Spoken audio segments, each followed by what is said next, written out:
So if the question is the healthy heart one that is closer to having eccentric heart adaptations versus concentric heart adaptations? The answer is, of course, eccentric heart.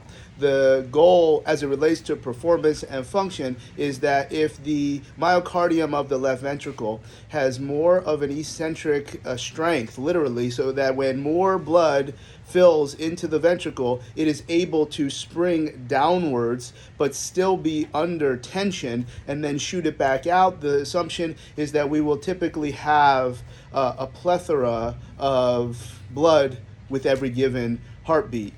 The opposite side is that if all that you do is concentric training, very, very high heart rates, very, very high loads, particularly compressing the thorax with load carriage, the hypertrophy will be inside of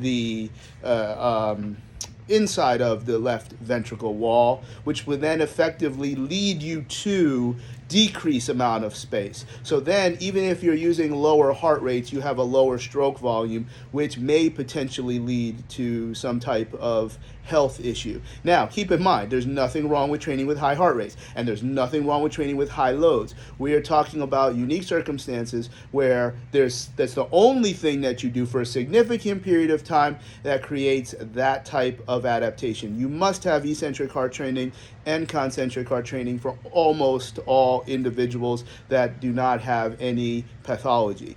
So keep that in mind. If you want to hear a longer version with a little bit more detail and my brilliant pictures up on the whiteboard, take a look at also here on Instagram, and you have a more of an idea of how we can explain the difference between eccentric and concentric heart and how they both relate to any type of health as well as performance.